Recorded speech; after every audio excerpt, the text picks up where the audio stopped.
بسم الله. Lesson 8 casharka sideedaad multiplying mixed numbers isku dhufashada jajabka maqumane concept and scales fikirka iyo xirfadda. Casharkan waxaan kusoo qaadanaynaa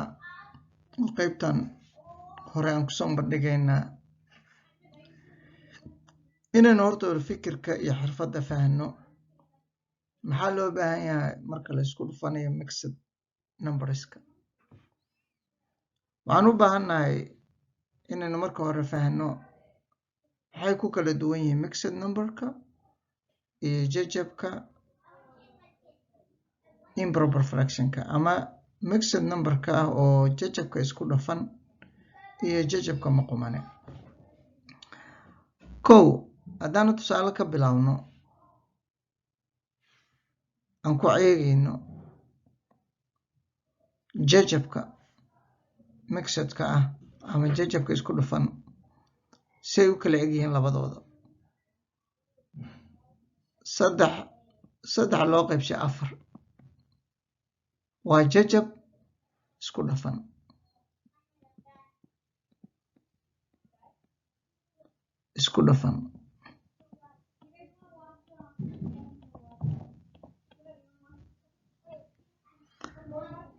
muxuu yahay marka midka kale maqumanaha ah? maqumanaha waxa weeye inaan u bedelno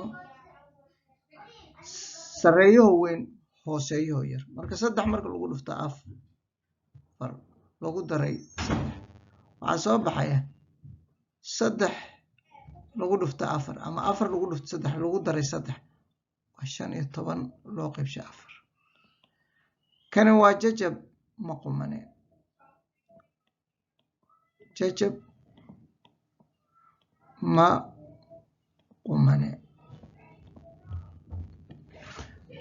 maqumane maxaan u dhahaynaa? sareeyaha weyn hooseeyaha yar.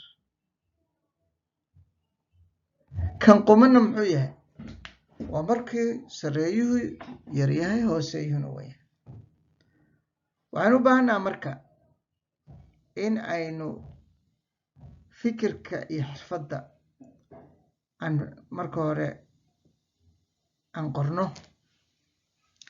marka waxaan u baahannahay kow shardigaan u baahannahay kuwa waxa waaye inaynu jajabka isku dhafan u rogno jajab maqban. waxayta marka u bedel jajabka isku dhafan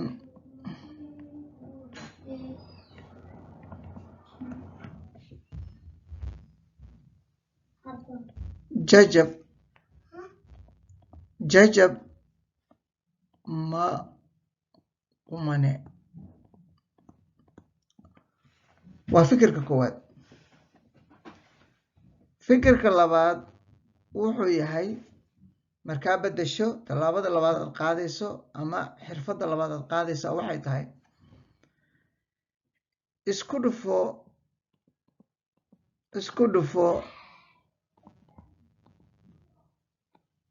dhufo sareeyaasha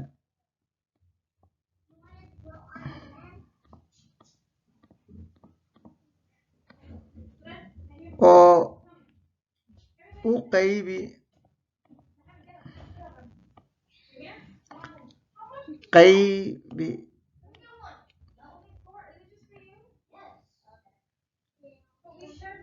hooseeyayaasha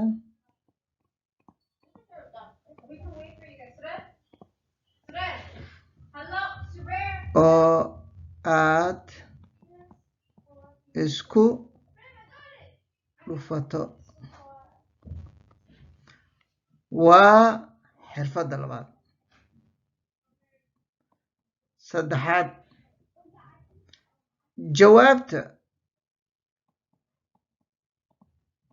jawaabta kuu soo baxda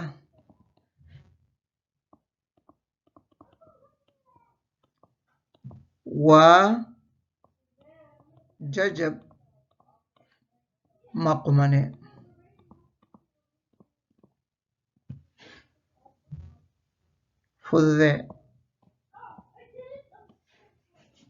fududee waxaan u dhahaynaa si sahlan oo saa ka yara fudud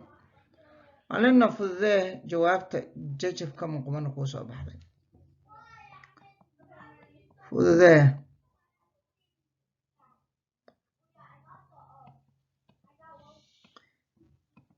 jawaabta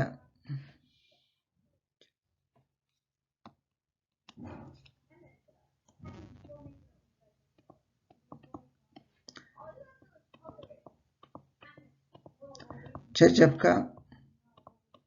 ma qumane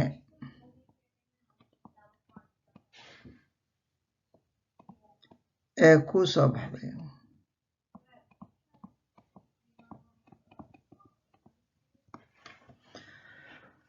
waxaanu joognaa inaynu isticmaalno fikirka oo xirfadiisa wata qaabka aad u samaynayso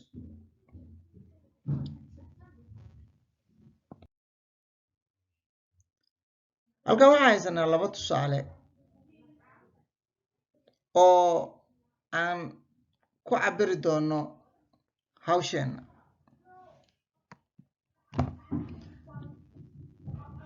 midka koowaad waxaana la siiyey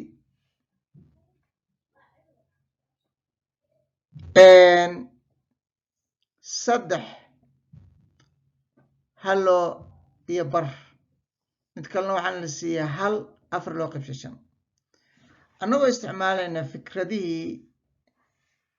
iyo xirfaddii ku shaqaynayna xirfadeennii iyo fikradeennii waxaan horta ka bilaabaynaa kow xirfadda waxaan u bedelaynaa jajabka isku dhafan ee ah saddex iyo bar iyo hal iyo afar jajab maqumane oo waxaan leenahay see ugu bedelaynaa labada ayaan saddexda ku dhufanaynaa waa 6 halkii baan ku daraynaa waxaa noo soo baxaya halkaa nooga soo baxaya 7 loo qaybshay 2 ku dhufashada sideedaan u dhiganaynaa waxaan haysanaa hal afar loo qaybshay 5 sidaas la mid ah 5 ayaan ku dhufanaynaa halka afartan waa ku daraynaa waa 9 loo qaybshay 5 waxaan haysanay jajab isku dhafan hadda waxaan haysanaa jajab maqumane oo jajab maqumane maxaa tahay sareeyaha weyn hooseeyaha yar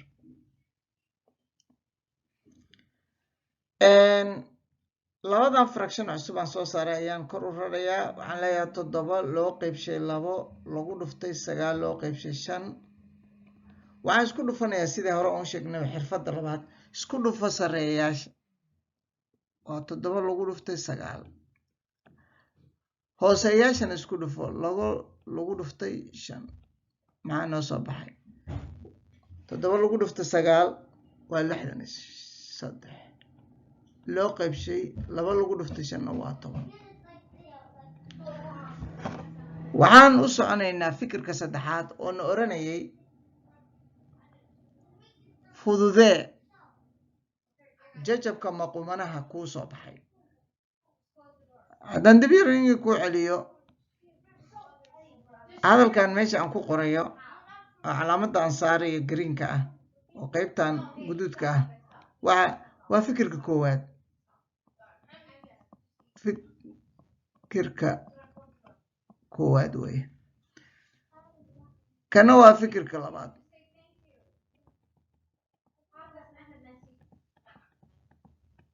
fikirka labaad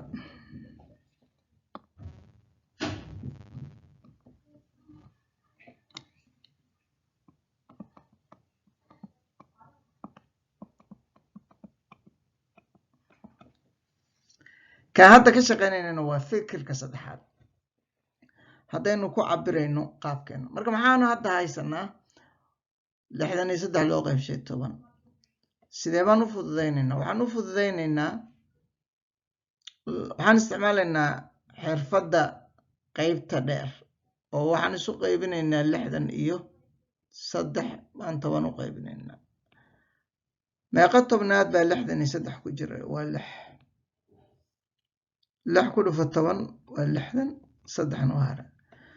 hadda waxaa noo soo baxay marka oo haysanaa 6 haraageenuna waa 3 waxaan u qaybinayna kulligood waa 10 hadda ayaa waxay noogu qoran tahay su-aasheenu mix symbol form oo weliba ah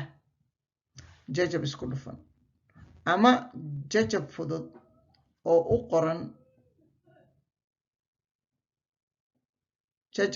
oo u qoran heerkii ugu hooseeya oon laga hoos marin karin su-aasha noogu xigtaa waxay tahay labaad waa 6 lagu dhuftay 2 3 loo qaybshay 4 oo tusaaleheena qaybta labaad haddaba horena waxaan usoo sheegnay jajabkan waxaan isticmaalaynaa fikirka koowaad iyo labaad iyo saddexaad oo kani haddaan ugu dambeyna ka hadlayna waa fikirka saddexaad haddaba fikirka koowaad markaanaynu maxaan u bedelayna hal dhinac baanu bedelayna labada dhinac ma bedelayno because kan kale waa number caadi ah laakiin hooseeyihiisu waa hal horena waxaan u sheegnay haddii number keligii meel yaallo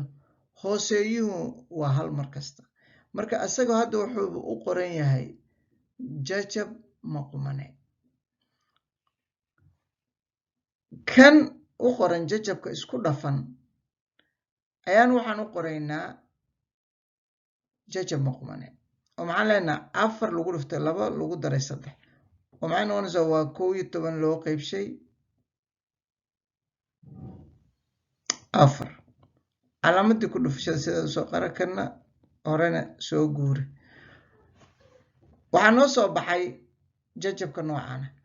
waxaan u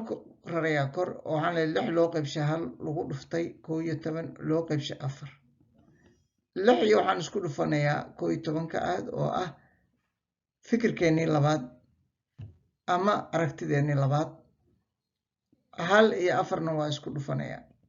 waa 66 loo qaybshay 4 sida hore aan u sheegnaba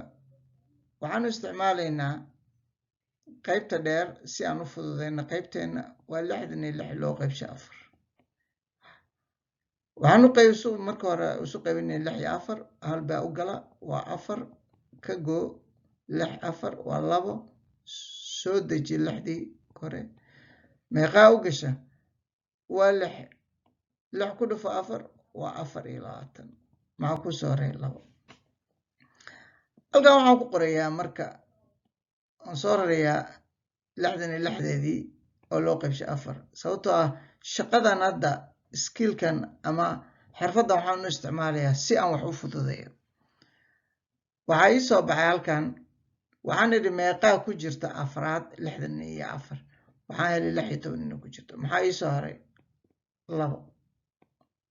loo qaybshay 4 su-aasha taala marka waxay tahay hadda ma joogaa heerkii ugu hooseeya fractionkiga simple form ah waa inaan fiirshaa dhinac walba oo weliba aan fiirshaa qaybta jajabka ah oo 2 loo qaybshay 4 waxaan leeyahay may maxaa yeelay 2 iyo 4 waxay wadaagaan 2 haddaan kor iyo hoos 2 u qaybsho waa sii fududeyn karaa jajabkayga waxaan leeyahay 16 2 loo qaybshay 2 iyo 4 loo qaybshay 2 jawaabteeda kama dambaysta waxay noqonaysaa 16 2 u qaybi waa 1 4 2 u qaybi waa 2 markaas ayaa waxaan joogaa dhammaadkii jawaabti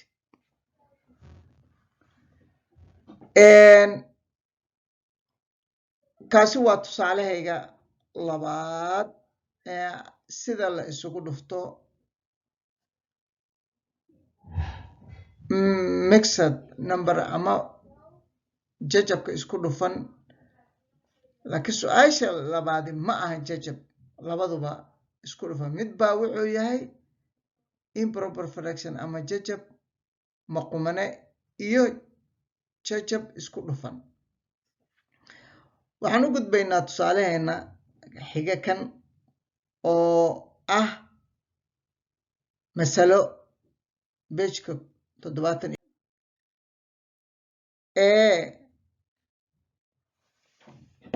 aan akhrinayo su-aasha عشان waxay leedahay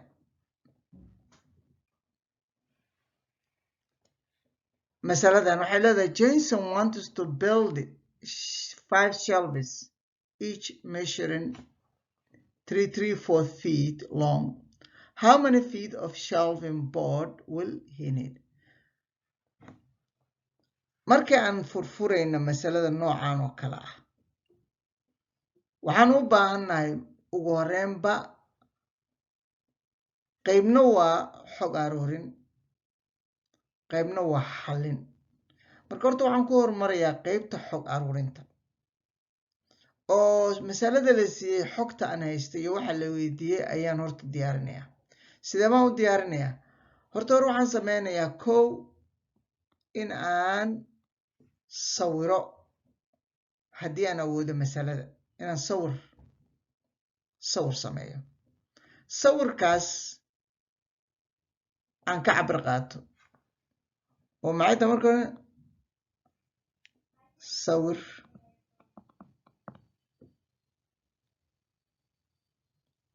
su'aasha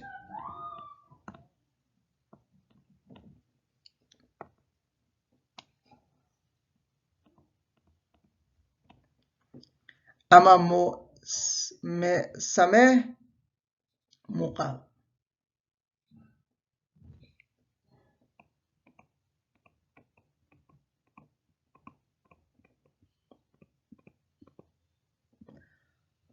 waa aragtida koowaad aragtida labaad waxay ku leedahay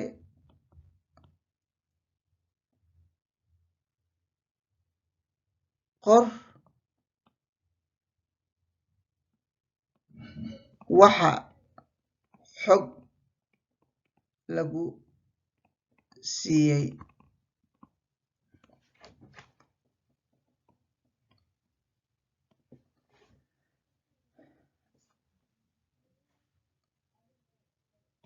midda saddexaad waxay tahay faham waxa lagu weydiiyey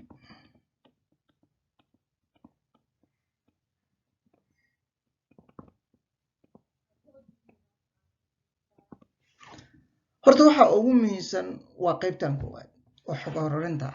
intaadan dhaqaaqin haddii aadan arrintaas marka hore aadan diyaarin waxay inta badan kugu noqonaysaa mixnad ama culays in ay masaladu ku dhibto marka hadda kow waxaan sameynayaa inaan sawirkii halkan ku sameeyo waxaa la siiyey oo la yiri Jason wuxuu rabaa inuu sameeyo 5 qaanadood taas kaba soo qaad waa qaanadii koowaad qaanadii labaad tii saddexaad tii afaraad iyo tii shanaad 5 qaanadood waxaa la siiyey mid walba inay ka kooban tahay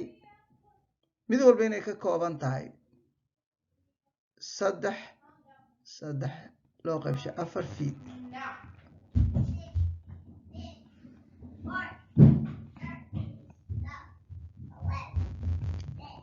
mid walba inay ka kooban tahay dhererkeeda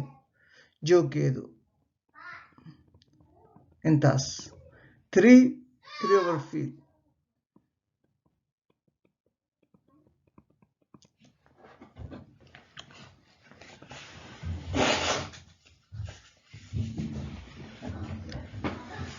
waxaa lay weydiiyey Jason boardkan uu sameynayo dhererkeed intuu yahay waa sida Jason uu rabo waa masalada meesha laga weydiiyey dhererkaas ilaa halkaas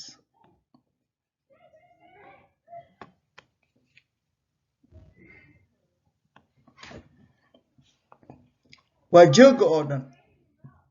because 5 baa la yiri 5 shelf waa tii koowaad tii labaad tii saddexaad tii afaraad tii shanaad waa dhisa masaladeydii marka qaabkay aan u diyaarin lahaa ama xigmadii iyo xogtii waa aruursaday kow waxaan sameeyey muuqaal baan sameeyey muuqaalka kaas dhan ka mid ka muuqdo xogtii waan qor xogta lagu siiyey xogta la siiyey maxaa leeyahay kow waxaa la siiyey in Jason rabo inuu dhiso sameynta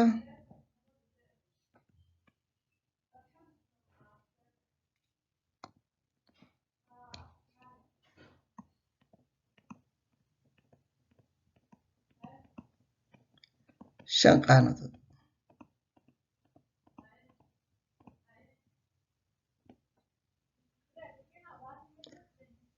labo qaanad walba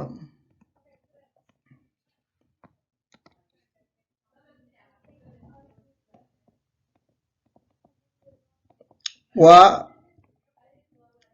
saddex loo qaybshay 4 feet.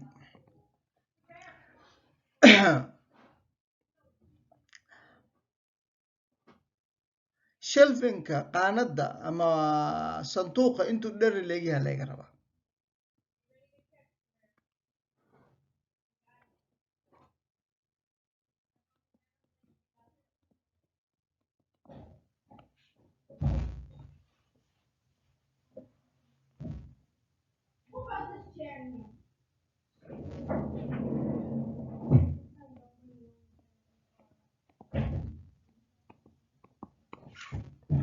armaajadaas la sameeyay ama buga lagu gurto ama wax kale lagu gurtee intay dhererkeedu yahay baa laga rabaa.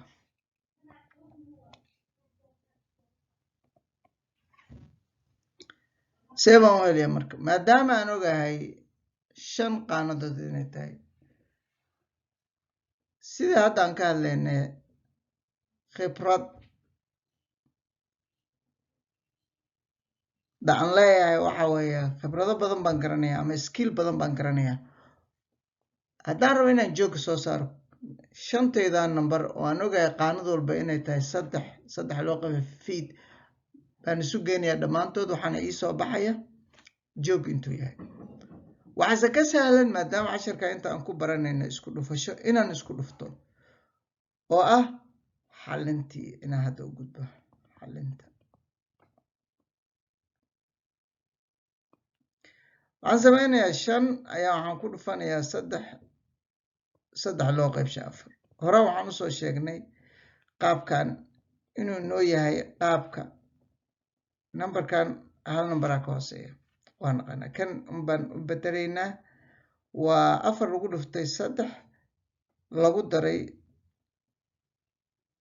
3 kale waa 15 loo qaybshay 4 lagu dhuftay 5 loo qaybshay 1. halka ayaan usoo rarayaa numberkayga marka anuu isticmaalaya waa 5 loo qaybshay 1 lagu dhuftay 15 loo qaybshay 4.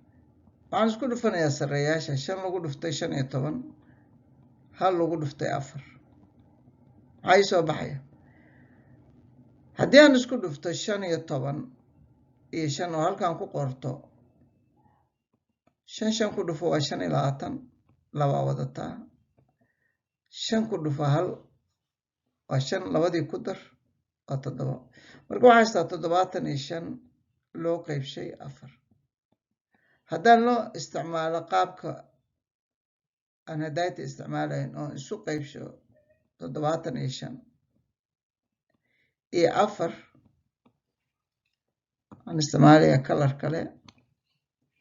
si 4 loo qaybshay 75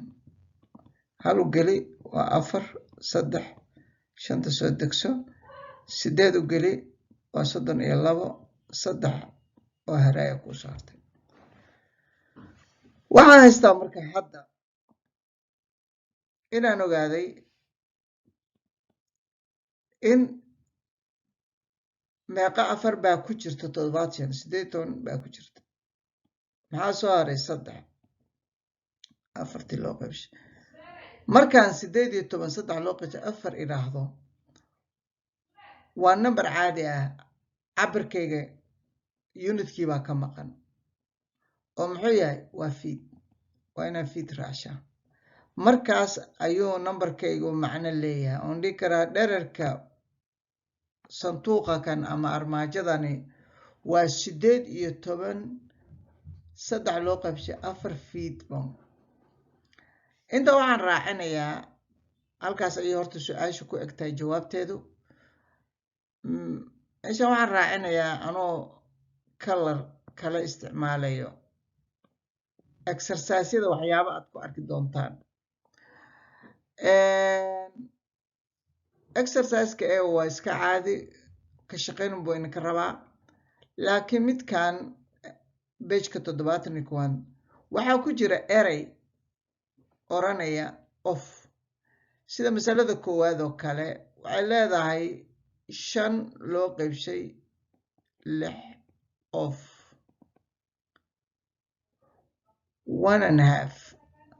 waxaan uga xilanayaa ereygan off muxuu yahay macnihiisu. ereygan off macnihiisu waxa weeye in language waa times 5/6 times baa leedahay 1.5. intaas ayaa waxaan rabaa si gaar attention inaad u siisaan, oo marka aad fractionka qoraysaan ereyga off waxaa ku bedelaysaan times. casharkan halkaasuu ku egyahay. waxaan ina xasuusinayaa in loo baahan yahay dhammaan homeworkyada inaad ka shaqaysaan. word problemkan hadda xabadda koowaad aniga ayaa sameeyey. waxaan idin xasuusinayaa inaad isku try garaysaan kuwa kale ee hooseeya oo number 2 iyo number 3 iyo number 4 ka ah. halkaasna ayuu ku egyahay marka casharkii.